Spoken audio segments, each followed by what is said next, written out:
사랑의 하나님, 잠이라는 작은 죽음을 지나 생명의 새 아침을 맞게 하시니 감사합니다. 오늘 우리에게 허락된 이 하루는 어제 세상을 떠난 이들이 그토록 갈망하던 시간이요, 고통 속에 있는 이들에게는 희망의 시간이기에 더욱 소중하고 감사합니다. 이 귀한 시간을 헛되이 보내지 않게 하시고 하나님의 자녀로서 빛과 소금의 역할을 감당하며 살아가는 복된 하루가 되게 하여 주시옵소서. 만나는 모든 사람에게 그리스도의 사랑을 전하게 하시고 저희의 발걸음이 닿는 곳마다 하나님의 나라가 임하게 하여 주시옵소서. 우리의 연약함을 아시는 주님, 오늘 하루도 성령께서 동행하여 주시기를 원합니다. 그리하여 죄의 유혹을 이기게 하시고 오직 주님의 뜻을 분별하며 순종하는 삶을 살게 하여 주시옵소서. 역사의 주관자가 되시는 하나님, 이 나라 이 민족을 긍휼히 여겨 주시옵소서. 이제 새로운 정부가 세워졌습니다. 위정자들에게 하늘의 지혜와 명철을 더하여 주시옵소서. 대통령과 모든 국무위원 그리고 공직자들이 국민을 두려워하며 하나님을 경외하는 마음으로 국정을 운영케 하여 주시옵소서. 개인의 사리 사욕이나 이념의 틀에 갇히지 않고 오직 국민의 안녕과 나라의 번영을 위해 헌신케 하여 주시옵소서. 선거의 과정에서 나뉘었던 공론이 하나가 되고 지역과 세대와 계층 간의 갈등이 치유되게 하여 주시기를 간구합니다. 서로를 향한 비난과 정죄 대신 이해와 용서와 화합의 영을 부어 주시옵소서. 여당과 야당이 정쟁을 멈추고 민생을 돌보며 국가의 미래를 위해 협력하는 성숙한 정치의 모습을 모든 국민이 보며 기뻐하게 하여 주시옵소서. 그리하여 이 땅에 평화가 임하게 하시며 미래를 향한 민족의 소망이 움트게 하여 주시옵소서. 경제적인 어려움 속에서 고통받는 서민들의 눈물을 닦아주시고 청년들에게는 꿈과 희망을, 노인에게는 평안한 삶을 보장하는 따뜻한 나라가 되게 하여 주시옵소서. 평화의 왕이신 주님, 지금 이 시각에도 세계 곳곳에서는 전쟁과 테러로 인해 무고한 생명들이 희생당하고 있습니다. 총성과 포성 소리가 멎게 하시고 인간의 탐욕과 증오로 시작된 모든 전쟁과 다툼이 그치게 하여 주시옵소서. 특히 우크라이나와 러시아, 이스라엘, 팔레스타인을 비롯한 분쟁 지역에 주님께서 강력한 평화의 손길로 개입하여 주시기를 원합니다. 지도자들의 마음을 움직여 주셔서 대화와 타협의 길로 나오게 하시고 모든 무기가 쟁기와 보습으로 바뀌는 역사가 일어나게 하여 주시옵소서. 전쟁으로 삶의 터전을 잃고 떠도는 난민들을 불쌍히 여겨주시고 그들의 몸과 마음과 영혼을 지켜주시며 주님께서 피난처와 위로자가 되어 주시옵소서. 여기저기 떠도는 여러 많은 민족들, 정처 없이 떠도는 사람들을 생각하며 이 땅에서 살아가는 어려운 이웃, 특별히 이 대한민국에 사는 외국인 노동자와 다문화권 자녀들을 위해 주님께 기도합니다. 혹시나 이 땅의 백성들로부터 무시를 당하거나 폭력을 당하거나 서러운 일을 당하지 않도록 주님께서 지켜주시옵소서. 차별받지 않게 하시고 이 땅의 백성들과 더불어 깊은 교제를 나누며 이 땅에서 함께 번성하는 축복도 누리게 하여 주시옵소서. 억울한 일이 일어나지 않게 하시고 도울 자들과 친절한 사람들을 많이 만나도록 주님께서 기회도 만들어 주시옵소서. 또한 이 이국 땅에서 하나님의 이름을 알게 되고 주님의 자녀가 되는 큰 역사가 일어나길 간구합니다. 우리 믿는 모든 이들이 이 귀한 일에 동참하게 하셔서 놀라운 선교의 역사가 또한 이 땅에서 일어나게 하여 주시옵소서. 세계 각 곳에서 정처 없이 떠도는 수많은 사람들, 민족들, 외국인으로 사는 사람들, 다문화권으로 사는 모든 사람들이 하나님 한결같이 주님의 보호 아래 있게 하시고 또 함께 살아가는 세상을 경험케 하여 주시옵소서. 하나님, 우리의 삶을 돌아보며 주님께 기도합니다. 주님께서 우리의 삶을 지켜주셨고 우리를 푸른 초장과 쉴만한 물가로 인도해 주셨음을 믿음 가운데서 고백합니다. 누군가 갈망하던 자유가 우리에게 있고 배고픔을 잊고 살 정도의 물질적 필요가 우리에게 있음을 감사드립니다.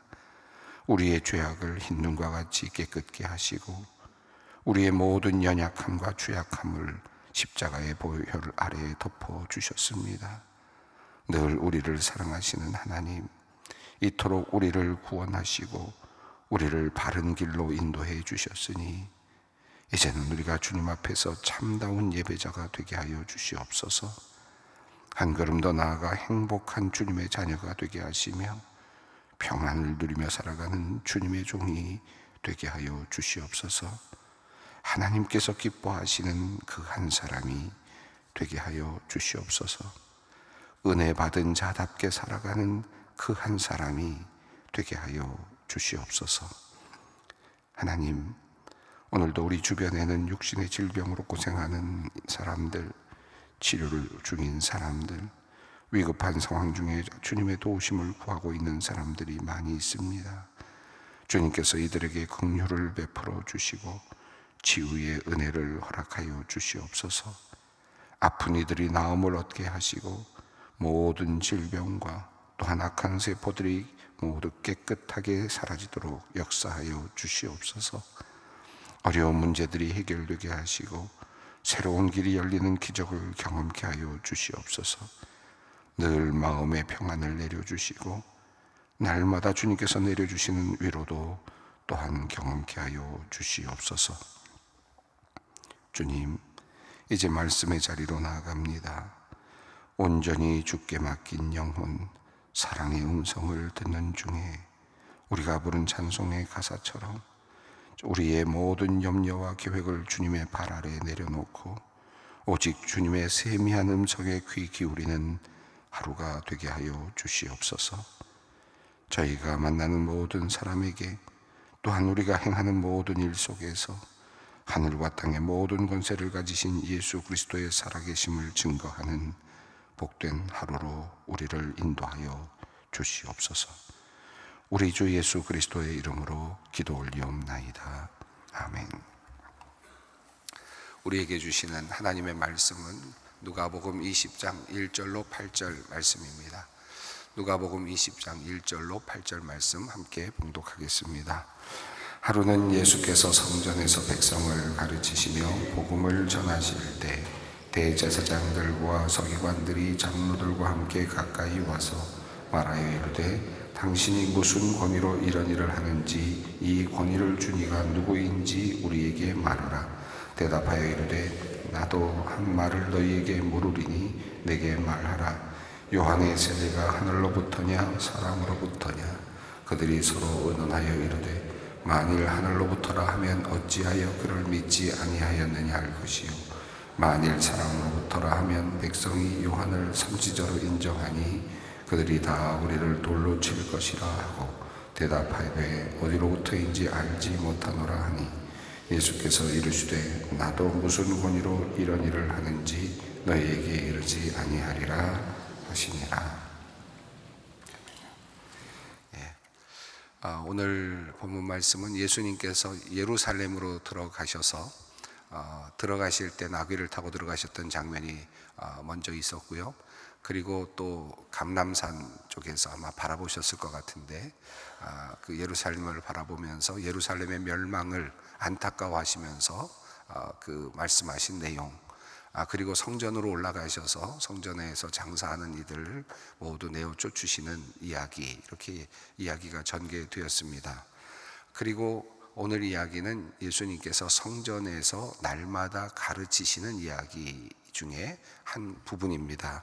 이 부분은 바로 앞장에 나오는 그 19장 47절과 48절에 있는 내용과 연결되면서 자연스럽게 또 이어지는 그런 내용이라고 할 수 있겠습니다. 47절을 보면 이렇게 되어 있죠. 예수께서 날마다 성전에서 가르치시니 대제사장들과 서기관들과 백성의 지도자들이 그를 죽이고자 꾀하되 백성이 다 그에게 귀 기울여 들으므로 어찌할 방도를 찾지 못하였도다. 이 47절과 48절이 오늘 본문에 나오는 그 내용의 서론 부분에 해당될 수도 있겠습니다. 그러니까 전체적인 그 흐름을 먼저 19장 47절과 48절이 말씀을 하고 있고, 그리고 이제 이어지는 내용, 그 구체적인 내용이 대제사장들과 서기관들과 사람들이, 지도자들이 예수를 어떻게 죽이고자 하는지, 어떻게든지 뭐 흠을 잡으려고 하는지, 기회를 노리고 있는 그런 모습이 이제 이어지는데, 그 중에 하나가 바로 오늘 본문에 나오는 내용이라고 할 수 있겠습니다. 그래서 예수님께서 마지막으로 예루살렘 성전으로 올라가셔서 누가복음에 따르면 날마다 그 시간이 되는 어느 일정 기간이겠죠. 어느 기간 동안 예수님께서는 날마다 그 성전에서 사람들에게 가르치셨다라고 하는 말씀인데, 그 가르치시는 그 과정에서 일어난 일들이 오늘 본문에 나옵니다. 오늘 누가복음 20장 1절부터 8절까지로 되어 있는데요. 이 말씀은 그 예수님께서 그 유대의 그 종교 지도자들과 이제 논쟁을 벌이시고 그들과 함께 또 대화를 나누시고 또 사람들에게 예루살렘 성에서 성전에서 가르치시는 이야기들이 20장 1절부터 44절까지 이어집니다. 그래서 오늘 본문부터는 이제 예수님께서 성전에서 유대 지도자들과 또 예루살렘 성전에서 있는 사람들에게 주시는 그 말씀들로 이루어지는데, 크게 5개의 큰 단락을 가지고 있습니다. 그 중에 한 단락이 오늘 단락인데요. 예수님은 이제 유대의 그 지도자들과 대화도 나누시고 논쟁도 하시는데, 오늘 첫 번째 논쟁은 예수의 권위가 어디서부터 왔느냐라고 하는 논쟁이고요. 그리고 또 이어지는 내용은 세금을 누구에게 바쳐야 되느냐라고 하는 논쟁이 또 이어지고요. 또 이어지는 것 중에 부활과 관련된 논쟁도 또 이어집니다. 그래서 예수님과 유대 지도자 사이에 이제 그 논쟁들이 이제 나열되고 있고, 그 사이에 예수님께서 주시는 비유의 말씀, 포도원 주인과 농부들에 대한 이야기, 이것은 이제 이런 논쟁 사이에서 예수님께서 이제 그 유대 지도자들에게 말씀하시는 내용이고, 또 한 가지는 그 다윗의 자손을 왜 그리스도를 왜 다윗의 자손 그리스도라고 하느냐라고 물으시는 예수님의 역질문이 마지막에 한번 나오는데요. 시편 110편에 나오는 내용을 예수님께서 인용하시면서 예수 그리스도가 다윗의 자손임에도 불구하고 그리스도이시다라고 하는 다윗의 자손 그리스도라고 하는 이 표현의 의미를 예수님께서 또 다시 밝혀주시는 그런 내용으로 되어 있습니다.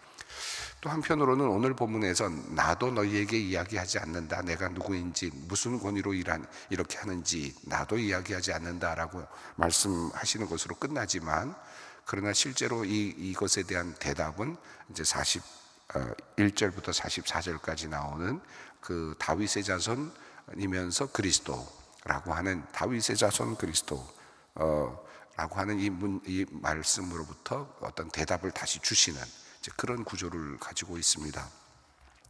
그 중에 앞부분에 해당되는, 그리고 예수님께서 성전에서 사람들을 가르치시면서 또 유대 지도자들과 이제 부딪히시는 첫 번째 장면이라고 할 수 있겠습니다. 자, 1절 말씀을 읽겠습니다. 하루는 예수께서 성전에서 백성을 가르치시며 복음을 전하실 때 대제사장들과 서기관들이 장로들과 함께 가까이 와서, 하루는 이라고 이렇게 우리나라 성경 번역이 됐는데, 카이 에게네토라고 이렇게 문장이 되는 성경에서 자주 나오는 표현인데, 그리고 이 무엇이 일어났다라고 하는 이제 그런 문장입니다. 그래서 이거 하루는 이라는 표현으로 이제 번역을 했는데요. 하루는 예수님께서 지금 예루살렘 성으로 올라가셔서 성전을 이제 정결케 하셨다라고 할 수 있는데, 장사하는 이들을 내어 쫓으시면서 내 집은 기도하는 집이다, 하나님의 집, 대한 말씀을 하시면서 성전에서 장사하는 사람들을 모두 내어 쫓으시는 그런 장면이 바로 앞에 나왔는데, 그리고 성전에 올라가셔서 지금 가르치시는, 하나님의 말씀을 가르치시고 복음을 전하시는 그런 내용입니다. 자, 예수님께서 계속해서 성전에 올라가셔서 참된 성전이 되시는, 진짜 성전이 되시는 예수님께서 지금 가시적으로 보이는 성전이라고 하는 예루살렘 성전에 올라가셔서 지금 복음을 전하십니다. 이제 얼마 후면 그 성전은 다 무너지고, 그리고 벽돌 하나도 남지 않은, 다 무너지는 상태가 될 텐데, 진정한 성전이 되시는 예수 그리스도께서 이제 하나님과 인간 사이를 연결하시고 화해케 하시게 될 텐데, 바로 그 자리에 진정한 성전이 그 가시적인 성전 안에서 지금 역사하고 계시고 말씀하고 계시는 그런 장면이니까, 역사적으로 보면, 또 하나님의 관점에서 보면 그 솔로몬의 성전이 만들어지고, 그리고 그 다음에 무너지고, 또 스룹발벨 성전이 만들어지고 하면서 가시적으로 하나님의 임재와 또 인간과 하나님 사이의 화해와 중재가 일어나는, 그리고 하나님의 역사가 일어나는 가시적 성전, 진짜 성전이 와 계시니까 하나님의 관점에서 본다면 정말 가장 중요한 타이밍이다. 가장 하나님의 역사가 아주 압축되어 있는 그런 순간이었다라고도 볼 수 있겠습니다. 자, 그런 곳에서 예수님께서 지금 진정한 가르침과 복음을 지금 전하고 계시는데요. 근데 대제사장들과 서기관들과 장로들이 예수님께 가까이 옵니다. 이들은 성전을 지키고 성전을 유지하고 또 성전에서 일어나는 종교적인 모든 일들을 감당하는 사람들입니다. 자, 그러니까 하나님께서 세우신 지도자들, 하나님과 인간 사이의 그 제사와 모든 종교적인 업무들을 관장할 수 있도록 권한을 가진 사람들이죠. 그런 면에서 보면 하나님과 더 가까워야 될 사람들입니다. 자, 근데 그들이 예수님께 가까이 와서 지금 이야기를 하는데, 이 세 부류의 사람들은 사내들인 공의회를 구성하는 그런 구성원들이기도 하니까 유대인 종교 지도자들이죠. 자, 그리고 와서 그들이 묻는 질문은 이렇습니다. 2절입니다. 함께 읽습니다. 말하여 이르되 당신이 무슨 권위로 이런 일을 하는지, 이 권위를 준 이가 누구인지 우리에게 말하라. 여기서 지금 당신이 무슨 권위를 가지고 있느냐, 지금 성전에 올라와서 지금 당신이 하고 있는 이 모든 것들, 가르치고 하는 이 모든 것들, 여기서 이런 일을 하는지라고 되어 있는데, 여기서 이런 일을 하는지는 바로 앞에 나오는 백성들을 가르치고 복음을 전하는 일도 포함이 되겠지만, 당연히 포함되지만, 앞서 나오는 성전에 올라가셔서 사람들을 내어 쫓으시고, 또 이곳은 내 집은 기도하는 집이라고 말씀하셨다라고 말씀하시면서, 너희가 강도의 소굴로 이것을 만들었다라고 비난하시면서 그들을 내어 쫓으셨던 그 일도 포함되는 것으로 보여집니다. 그러니까 네가 무슨 권한이 있길래 지금 성전에 와서 사람들도 내쫓고, 그리고 또 장사하지 못하게 하고, 그리고 또 성전에서 가르치고 복음을 전하고, 네가 무슨 권위로 지금 이런 일을 하느냐, 어디서부터 이런 라이센스를 받았느냐라는 의미고, 또 두 가지죠. 그러니까 하나는 네가 가지고 있는 권한이 무엇이냐, 그리고 이 권한이 어디로부터 온 거냐, 누구로부터 네가 받았느냐라고 하는 것입니다. 한마디로 말하면 공적인 어떤 하나의 라이센스라 그러죠. 그것을 지금 가지고 있느냐라고 하는 그런 것입니다. 대제사장들과 서기관들과 장로들은 나름대로 훈련도 받고, 또 태어난 그 출생 신분도 다르고, 또 직함도 여러 가지 훈련을 통해서 받게 되죠. 랍비가 되기 위해서는 공식적인 훈련도 받아야 됩니다. 자, 그러니까 그런 모든 과정을 통해서 성전에서 일할 수 있는 권한을 갖게 되고, 그것이 권한이 되고 권력이 되기도 했는데, 자, 이런 우리가 가지고 있는 이런 권한들을 우리가 행사하고 있는데, 너는 무엇을 근거로 지금 너는 이런 일을 하느냐라고 하는 그런 질문입니다.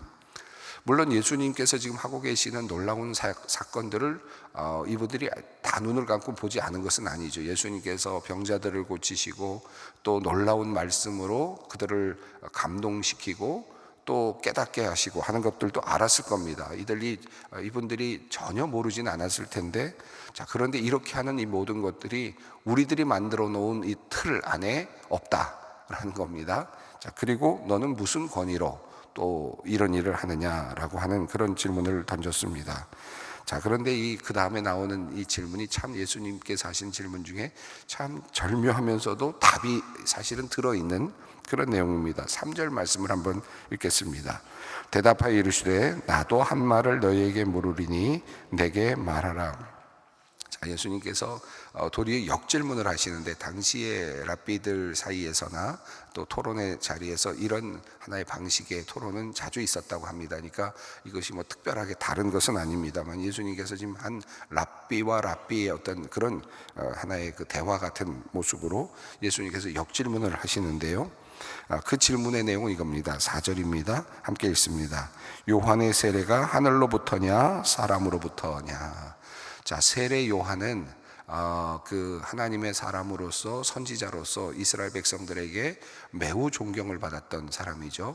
그리고 광야에 나가서 그는 회개 세례를 외쳤던 사람이고, 수많은 사람들이 유대 광야에 나와서 요단강에서 세례를 받았습니다. 그리고 예수님조차도 그곳에 가셔서 세례를 받을 정도였습니다. 세례 요한의 영향력이라 그럴까요? 종교적인 영향력이라 그럴까요? 유대인들에게 있어서 영향력은 대단했다고 할 수 있겠습니다. 그래서 예수님의 그림자처럼 예수님 앞에 서서 예수님의 길을 준비하는 사람으로 하나님께서 세례 요한을 사용하셨습니다. 그 전까지 선지자가 한 명도 나오지 않았다가, 수백 년 동안 나오지 않다가 이제 다시 새로운 선지자가 하나 나타났다라고 보았고, 그 중에 그 첫 번째가 바로 세례 요한이었습니다. 그러니까 이스라엘 백성들에게 세례 요한은 하나님의 사람이요 선지자요, 당연히 하나님으로부터 온 권위를 갖고 있는 사람이라고 여겨졌습니다. 그러나 문제가 있는 것은 이 세례 요한은 근거가 없습니다. 근본이 없는 사람입니다. 자, 그러니까 랍비 교육을 받은 것도 아니고, 또 제사장 가문에서 태어난 것도 아니고, 어떤 것도 제대로 갖춘 것이 별로 없는 사람이죠. 그럼에도 불구하고 광야로 나가서 요단강에서 세례를 베푸는데 그 권위가 드러났습니다. 하나님의 놀라운 권위가 그 말씀 안에 담겼고, 그의 예언자적 선포 가운데 담겼고, 그리고 그의 세례 가운데 담겼습니다. 자, 그래서 많은 사람들이 세례 요한은 하나님의 사람이라고 그렇게 여기고 있었습니다. 구약시대 그 중간기 이후에 그 전까지 많은 선지자들이 나왔지만, 그 이후로부터는 하나님께서 선지자도 보내지 않으셨기 때문에 그 선지자에 대한 갈망도 있었기 때문에 세례 요한에 대한 어떤 평가는 대단한 것이었습니다.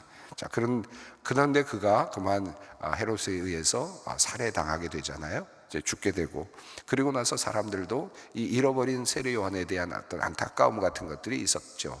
그리고 그것이 투영이 예수님께로 또 투사가 되기도 했던 것으로 보여집니다. 자, 그런 상황 속에서 이제 예수님도 이제 얼마 후면 돌아가시게 됩니다만은 이미 예수님은 그걸 알고 계시는데요. 예수님께서 세례 요한의 세례가 하늘로부터냐 사람으로부터냐, 이게 하나님으로부터 온 권위냐 아니면 그냥 인간의 것이냐라고 하는 질문입니다. 자, 이 질문은 굉장한 그 의미가 담겨 있었습니다. 이미 그들은 알아차렸습니다. 바리새인들, 서기관들은 그 질문의 의미를 알아차렸는데요. 굉장히 어려운 질문이라는 걸 알고 그들이 서로 의논을 합니다. 5절입니다. 그들이 서로 의논하여 이르되 만일 하늘로부터라 하면 어찌하여 그를 믿지 아니하였느냐 할 것이요. 6절입니다.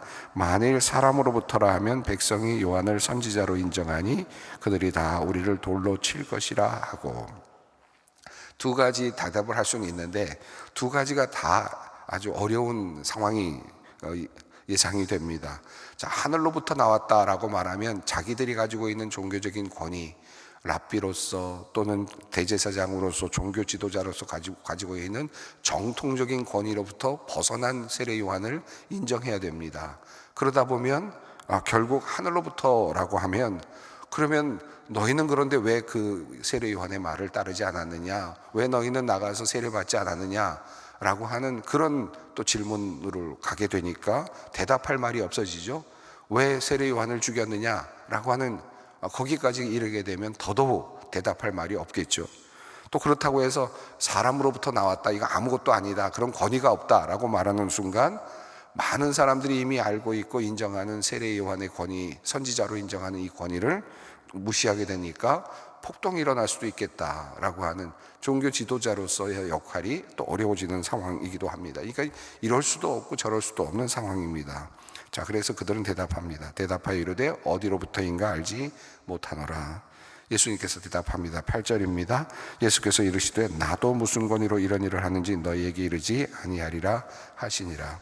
사실 이 말씀은 이제 8절에서 이어진 말씀은 41절에서 예수님께서 다시 대답을 하시지만 이 자체로도 이미 대답이 된 거죠. 왜 대답이 됐습니까? 세례 요한이 어떤 근거도 없이 나온 것 같고, 그리고 그곳에서 이미 활동을 했고 요단강에서 세례를 주었는데 너희들이 이미 다 알고 있지 않느냐. 그런데 너희들은 그곳에서부터 어디로부터 그 권위가 나왔는지 묻지 않았다. 그리고 너희들은 서로 인정했다. 하나님으로부터 그 권위가 나왔다는 것을 너희는 이미 알고 있고 받아들이고 있었다. 자, 그러니 나의 권위가 어디서부터 왔느냐라고 묻는 이 질문에 대해서 이것으로 답이 충분하다라는 것이죠. 세례 요한으로부터 온, 하나님으로부터 내려온 권위가 예수 그리스도의 권위 안에 이미 들어있는 거죠. 세례 요한이 어떤 공식적인 직함을 갖지 않고 자격이나 어떤 것을 갖지 않으면서도 영적인 어떤 하나님의 역사를 이루어가는 하나의 도구로 사용되었다는 것, 너무나도 다 확연하게 알고 있는 사실인데 예수 그리스도의 권위도 이미 그러하다라고 하는 이미 대답을 하고 계십니다. 자, 영적으로 하나님의 역사가 지금 일어나고 있고, 그리고 예수님의 권위는 이미 세례 요한을 통해서, 이미 앞선 세례 요한을 통해서 길이 닦여지고, 그리고 예수님께서 그 길을 지금 가고 계시는 것을 분명하게 또 보여주고 있습니다.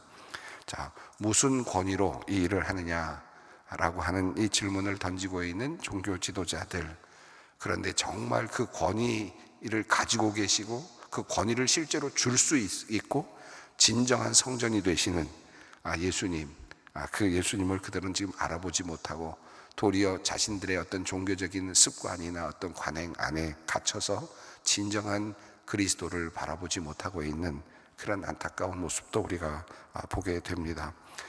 오늘 예수님께서 무슨 권위로 네가 이런 일을 하느냐라고 묻고 있는 종교 지도자들에게 주시는 이 답, 세례 요한의 경우, 그리고 또 예수 그리스도께서 하셨던 수많은 사건들과 역사들을 다시 돌아보면서 예수 그리스도가 누구인가, 나에겐 또 누구인가 라고 하는 질문을 던져보게 됩니다. 오늘 이 아침에 예수님께서 하셨던 것들을 쭉 한번 돌이켜보면서 나는 예수를 누구라고 하는가, 그리고 예수님에게 어떤 권위를 나는 드리고 있는가 한번 깊이 생각하고 그분께로 나갈 수 있는 오늘 아침 됐으면 좋겠습니다. 함께 기도하겠습니다. 하늘에 계신 우리 아버지, 아버지의 이름을 거룩하게 하시며 아버지의 나라가 오게 하시며 아버지의 뜻이 하늘에서와 같이 땅에서도 이루어지게 하소서. 오늘 우리에게 일용할 양식을 주시고 우리가 우리에게 잘못한 사람을 용서하여 준 것 같이 우리 죄를 용서하여 주시고 우리를 시험에 빠지지 않게 하시고 악에서 구하소서. 나라와 권능과 영광이 영원히 아버지의 것입니다.